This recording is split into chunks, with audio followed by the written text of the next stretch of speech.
Okay, we're going to talk about the millennium. Итак, мы сейчас будем говорить о тысячелетии And go царства. back to some charts I think will help. Okay, in terms of definitions, И в терминах определений.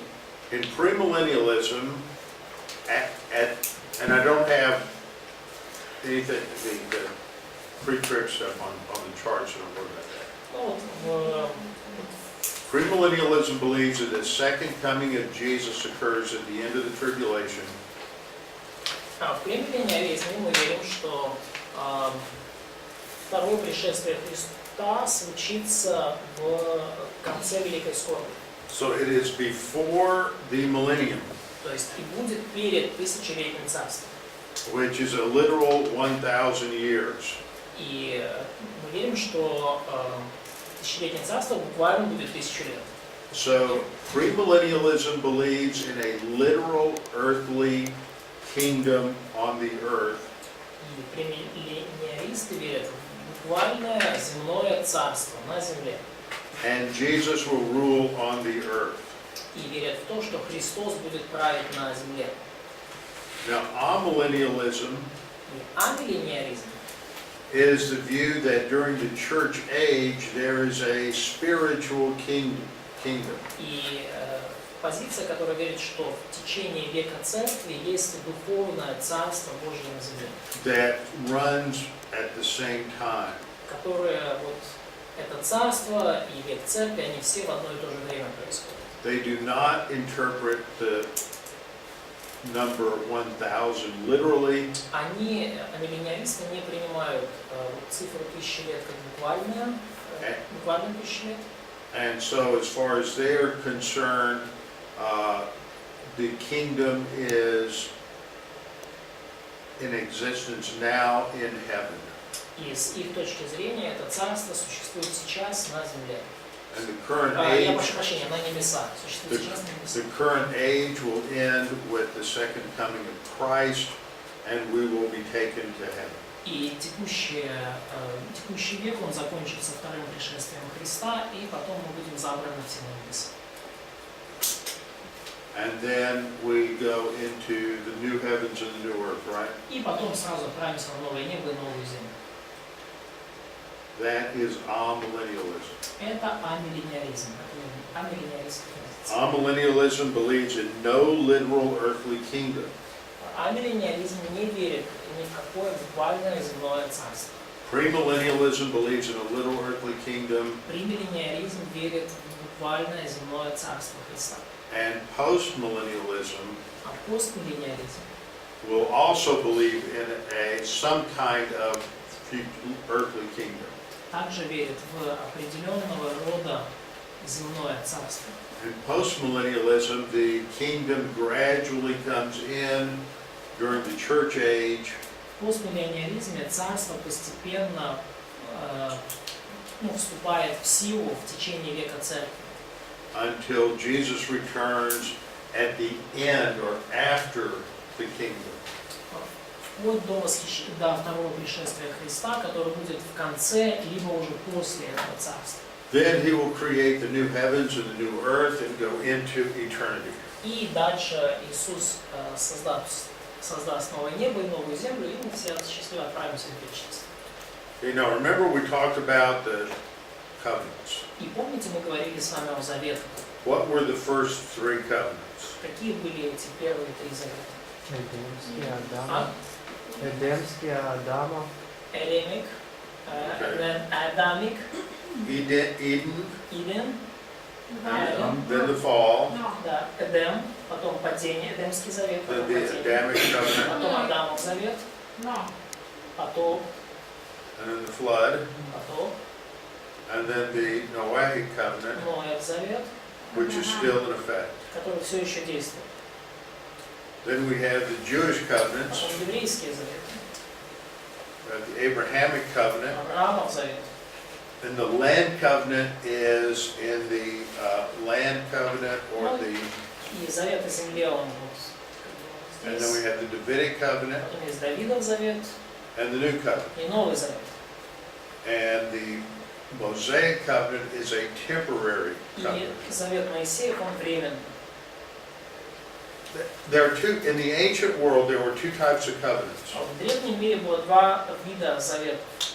One type of covenant was given to, for example, you would have, like in the old Soviet Union, Ну, один вот, тип завета был такой, как в старом Советском Союзе. Да? Poland is like a client nation. Вот Польша это как нация, ну как не клиент, но In the ancient world, they called this a suzerain vassal treaty. да, нация-вассал. И в древнем мире назывались вот сюзерен-вассал. Да? Сюзерен как господин и вассал как подчиненная нация. Okay, you had, for example, you might have a Persian Empire, Например, да, то есть у вас может быть Персидская империя, and on the outskirts there were some smaller kingdoms, и там где-то на окраинах были разные маленькие царства. and so they would enter into a conditional covenant saying, if you do what I say to do, then I will do this for you, and if you don't, then I will do something bad for you. Ну и они вступали в такие заветы между собой, да, то есть если ты сделаешь что-то, то я это сделаю тебе в ответ, а если ты этого не сделаешь, то я вот тебе что-то плохое еще сделаю. Now, one of these and that was called a suzerain vassal treaty. И это так называемый договор с сюзереном с вассалом. Now, they also had another kind of treaty that was called a royal grant. И также у них был другого рода договор, который назывался Royal Grant, ну, Where the king is just going to give a gift to the vassal. да, то есть дар царствования, то есть королевское пожалование, да. So the vassal would have done something very helpful to the king. То есть, например, вассал сделал что-то очень полезное для царя, то есть сюзерена. And the king would say, because you've done this, I'm going to give you this gift of land. И сюзерен говорит, поскольку ты сделал для меня вот нечто такое And очень полезное, я тебе даю вот этот дар, землю. And I will do these other things for you. Ну, там, или я там для тебя какие-то еще другие вещи. Okay, the Abrahamic covenant has been seen to be similar to this royal grant. И вот Авраамов завет, он кажется больше похож на вот это королевское пожалование. And the Mosaic covenant is very similar to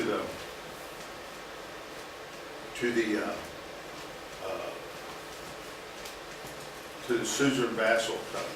Ну, а Моисеев завет, он больше похож на завет вассала и сюзерена. Понятна разница?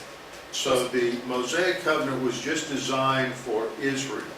И Моисеев завет был только для Израиля разработан. And it was a temporary covenant. И он был временным.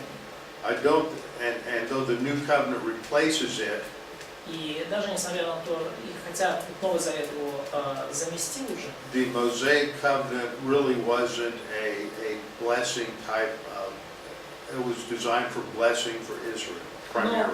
но вообще Моисеев завет не был задуман как благословение, да, для Израиля. Он не был такого рода благословения. Okay, now this chart, what I want to show you is the relationship of these covenants. И вот на этой графике я хочу показать вам взаимоотношения между этими заветами. To the millennial kingdom. Вот в тысячелетнее царство. So we have promises made in the Old Testament Вот у нас есть обещания, данные Богом в Ветхом Завете, that are fulfilled in the future. которые исполнятся в будущем. So now we put our dispensational grid across the bottom. И вот теперь внизу мы нанесем нашу диспенсациональную линейку. And back in the beginning of the patriarchs, we have the Abrahamic covenant. И вот прямо в начале века патриархов мы видим завет Авраама. Then later we are given the land covenant И позже нам дан завет о земле, and the Davidic covenant и Давидов завет, and the new covenant. и Новый завет.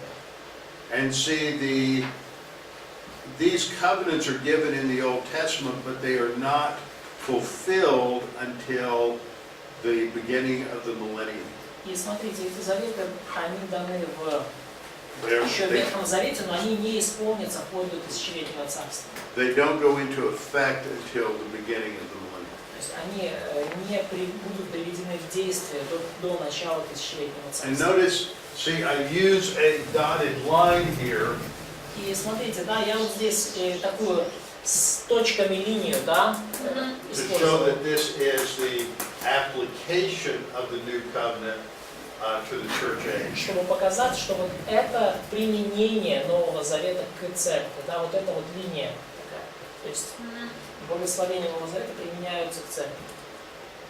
Okay, the word millennium comes from a Latin word, this is in your notes, И слово «тысячелетнее царство», оно происходит из латинского слова.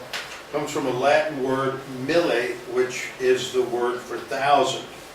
Латинское слово «милле» — это слово, обозначающее тысячу. The Greek word Греческое слово was the word kilios. было словом «килиас». So in the early church, premillennialists were called kiliasts. И в ранней церкви премиллениалистов называли килиистами. So when we look at Revelation 20, Килиас, да. И вот мы смотрим на Откровение 20 главу. let's play count the 1,000 years. Давайте отсчитаем 1000 лет. Okay, we have 1,000 years in Revelation 2, Вот мы видим 1000 лет I mean 20 verse 2. в Откровении 20 главе 2 стихе, там они начинаются. We have 1,000 years in Revelation 20 verse 3. Мы видим 1000 лет, тоже упомянуто в Откровении 20 глава 3 стих. Тоже упомянуто. То есть мы We сейчас have считаем 1,000 1000 years лет. in 20 verse 4. Мы видим 1000 лет опять в 4 стихе 20 главы. Они ожили царствовали со Христом 1000 лет. The verse 5, the rest of the dead did not live until the 1,000 years were finished. Стих 5, да, то есть прочие же из умерших не ожили, доколе не окончится 1000 лет. So this is the fourth time. 4-й раз, когда мы видим эту 1000 лет. At the end of verse 6, we have 1,000 years. В конце 6 стиха мы снова видим эту 1000 лет. And then in verse 7, when the 1,000 years had passed, И в 7 стихе мы видим, что вот когда же окончится 1000 Satan лет, is released from heaven. сатана будет освобожден из тьмы. So let's look at the note. The term 1,000 is used 6 times in Revelation 20. Итак, термин 1000 лет использован 6 раз в Откровении 20 главе. How do we know that this is not just a symbolic number representing an ideal period? И откуда нам знать, что это не какое-то символическое число, которое просто представляет какой-то идеальный период? Well, first of all, in Revelation, the symbols are all going to be defined as such. We're told what they mean. И вообще нам нужно понимать, в Откровении все символы, они определены именно как символы. То есть нам рассказано, что они значат. Second, И во-вторых, the term is used 6 times in Revelation 20, which indicates something significant. и термин 1006 раз используется в Откровении 20, и это означает нечто важное.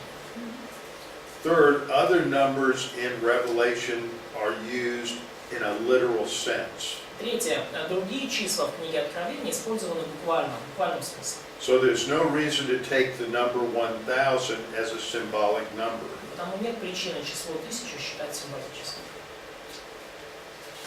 And fourth, the basis for belief in the millennium is not just in Revelation 20 alone. Основание для веры в тысячелетнее царство — это не только у нас книга Откровения.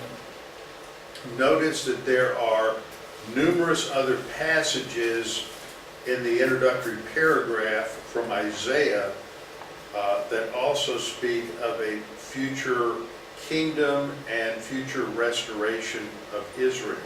Обратите внимание, есть другие отрывки в Ветхом Завете, в обетованиях, которые говорят о будущем царстве, будущем восстановлении царства.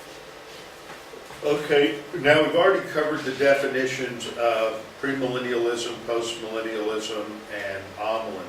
Итак, мы с вами уже прошли определение миллениализма, постмиллениализма и премиллениализма. So you can read through these sections and get the main points. То есть вы можете прочитать эти разделы и уловить главную идею.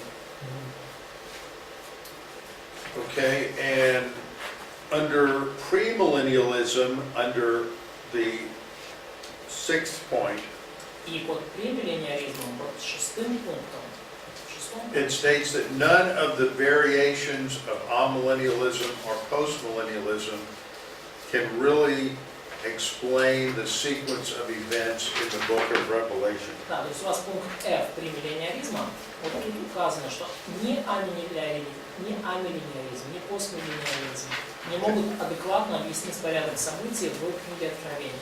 The premillennial position puts the literal return and reign of Christ within human history and visible to the world. И премиллениализм описывает буквально возвращение правления Христа в историю человечества, в наш видимый мир. All right. Under the next point, just an overview of the Messianic kingdom. Итак, следующий пункт – это обзор мессианского царства. The term kingdom emphasizes Jesus' reign as king in fulfillment of the Davidic covenant. Сам термин «царство» подчеркивает, что Христос будет править как царь в исполнении Давидова Завета. So we can also call this just the Messianic kingdom. И мы можем также назвать это царство мессианским, царство Мессии. And then the term millennium emphasizes the length of the kingdom of 1,000 years. И сам термин «миллениум» подчеркивает продолжительность этого периода – 1000 лет. So the scriptures, Luke 1:31 to 33. И в Писании это Луки, 1 глава, с 31 по 33 стих. What in the world does Luke say about the kingdom? Что вообще Лука может сказать о тысячелетнем царстве? Луки 1:33. 31 to 33. Ну, вообще с 31 по 33, но в первую очередь 33. And that's simply the announcement by Gabriel to Mary И это ангел Гавриил провозглашает Марии весть об Иисусе. that Jesus would be given the throne of his father David, Что Господь Бог даст Иисусу престол Давида, отца его, and he will reign over the house of Jacob forever, and of his kingdom there will be no end. и что он будет царствовать над домом Иакова вовеки, и царство его не будет конца. Okay, so the chief person for the Messianic kingdom is Jesus Christ, the son of David. И ключевая личность в мессианском царстве – это Иисус Христос, сын Давида, The greater son of David. величайший из сынов Давида. The responsibility for Christians in the kingdom, believers in the kingdom, is to the king and to his laws. И ответственность христиан в этом тысячелетнем царстве – это отвечать перед царем и действовать согласно его закону. This is the test to submit to the Messiah as the Lord and King. И в этом-то и состоит испытание подчиниться Мессии как Господу и Царю. Newborn humans will still have sin natures and need to be saved by faith through Christ. Но новые рожденные люди все равно будут иметь духовную природу, им также нужно будет спасение по вере в Христа. This is what happens, is that the people who survive the tribulation Вот что случается. Люди, которые пережили великую скорбь, still have sin natures which they pass on to their children. у них все еще есть греховные природы, которые передаются их детям. And the children born during the millennium need to come to belief in Jesus Christ as Savior. И вот эти дети, рожденные во время тысячелетнего царства, они должны прийти к вере в Иисуса Христа как своего Спасителя.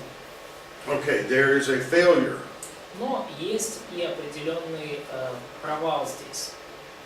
And the failure is that there's a large group Провал в том, что значительная группа людей, still a minority, but a large group, все еще меньшинство, но тем не менее большая группа, that will follow Satan in a rebellion when he leads a rebellion at the end of the tribulation period. вот эта группа людей, она последует за сатаной в его восстании в конце тысячелетнего царства. See, we're told that when the 1,000 years are over, Satan is released from prison, И нам сказано, что через 1000 лет and he deceives the nations, освобожденный темницы, и он обольстит народы. and they gather И они объединятся to battle, для битвы. and their number is as the sand of the sea. И их число будет как песок моря. And fire comes down from God out of heaven and devours them. И огонь сойдет с небес и пожрет.